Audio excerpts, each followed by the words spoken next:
మొత్తంగా మీరు సభలో చూస్తే కాంగ్రెస్ పార్టీ పాలసీలను గాలికి వదిలేసింది.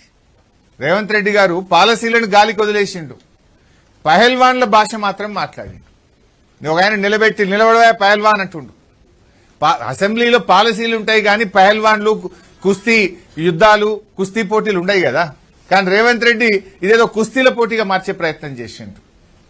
కత్తుల కోలాటంతో తలలు తీసేస్తాం, సామాజిక బహిష్కరణ చేస్తాం అని కాంగ్రెస్ సభ్యులతోని ముఖ్యమంత్రి పిలిచి పక్కన కూర్చోబెట్టుకొని మాట్లాడించింది. మనం చూడలేదా? ముఖ్యమంత్రి గారు పక్కన వచ్చి వాళ్ళు కూర్చోవడం, పోగానే వాళ్ళకి మైకొచ్చుడు, వాళ్ళు మాట్లాడుడిగా కత్తుల కోలాటంలో తలలు తీసేస్తామని ఒక శాసనసభ్యుడు అసెంబ్లీలో మాట్లాడితే అది శాసనసభన? దాన్ని ఎందుకో ఎథిక్స్ కమిటీకి రెఫర్ చేయవు? కత్తుల కోలాటంతో తలలు తీస్తా అన్న సభ్యుడిని ఎథిక్స్ కమిటీకి రెఫర్ చేయవా? సామాజిక బహిష్కరణ చేస్తామని మాట్లాడిన సభ్యుడిని ఎథిక్స్ కమిటీకి రెఫర్ చేయవా? రేవంత్ రెడ్డి ఈ 3 నెలల్లో సభలో మాట్లాడిన అనాగరిక భాషను ఎథిక్స్ కమిటీకి రెఫర్ చేయరా? ఏం మాట్లాడండి రేవంత్ రెడ్డి? నేను నోట్తో మాట్లాడలేను. ఆ భాష మాట్లాడడానికి నాకు సిగ్గనిపిస్తుంది. శాసనసభలో ఆయన మాట్లాడినటువంటి భాషను ఇవాళ ఎథిక్స్ కమిటీకి పంపాలి కదా. అధికారం ఉందనో మందబలం ఉందనో నోరుంది కదా అని ఇష్టం వచ్చినట్టు మాట్లాడితే ఇది శాసనసభ, రాష్ట్ర ప్రజలు గమనిస్తున్నారు. ఈ ప్రభుత్వ తీరును, ఈ ముఖ్యమంత్రి భాషను రాష్ట్ర ప్రజలు గమనిస్తున్నారు. మా గొంతు మందబలం ఉందని నువ్వు అసెంబ్లీలో నొక్కుతావేమో, కానీ మేము యాజ్ పాసిబుల్ దొరికిన ప్రతి చిన్న అవకాశాన్ని ఉపయోగించుకొని ఒక్క సెకండ్ కూడా వృధా చేయకుండా ప్రజా సమస్యల ప్రస్తావనకు మేము ప్రాధాన్యత ఇచ్చాము.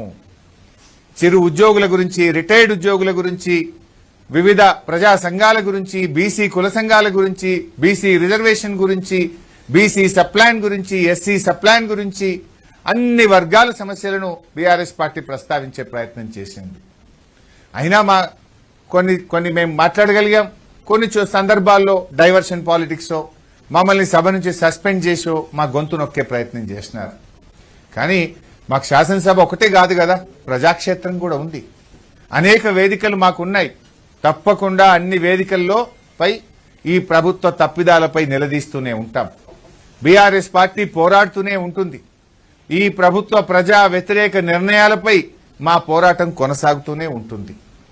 ఏది ఏమైనా శాసనసభలో ప్రతిపక్షంగా మేము to the best of our capacity KCR గారి ఆదేశాల మేరకు, కేసీఆర్ గారి సూచనల మేరకు మా శాసనసభ పక్షం సభ్యులు అందరం కలిసి ఈ ప్రభుత్వాన్ని గట్టిగా నిలదీశాం. ప్రజల పక్షాన పోరాటం చేసినాం. ప్రభుత్వం ఎట్లా పారిపోయిందో కూడా మీరందరూ కూడా చూశారు. మా పోరాటం తప్పకుండా ప్రజల పక్షాన కొనసాగుతూనే ఉంటుంది. Thank you. ఇకపోతే రెండవ అంశం ఒకటి కూడా మాట్లాడాలనుకుంటున్నా.